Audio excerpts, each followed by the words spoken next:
அல்ஹம்துலில்லாஹ், எல்லா புகழும் அல்லாஹ்வுக்கே. என் பெயர் ஆத்திஃப். எனக்கு கொடுக்கப்பட்டுள்ள தலைப்பு நோன்பும் அதன் வகைகளும்.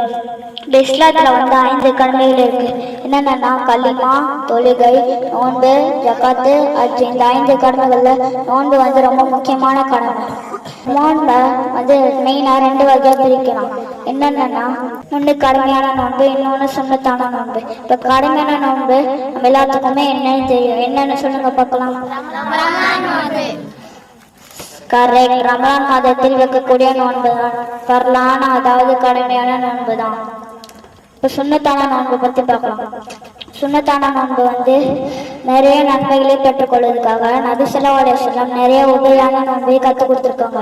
அது என்னன்னா, முதல்ல ஆஷுரா நோன்பு, செகண்ட் ஆறு நோன்பு, தேர்டு அரஃபா நோன்பு, ஃபோர்த்து திங்கள் மற்றும் வியாழன் நோன்பு, அஞ்சாவது 13, 14, 15 வைக்கக்கூடிய நோன்பு. இதை தவிர்த்து மக்கள் வைக்கக்கூடிய நோன்பு எல்லாம் பித்தத் ஆகும். அஸ்ஸலாமு அலைக்கும்.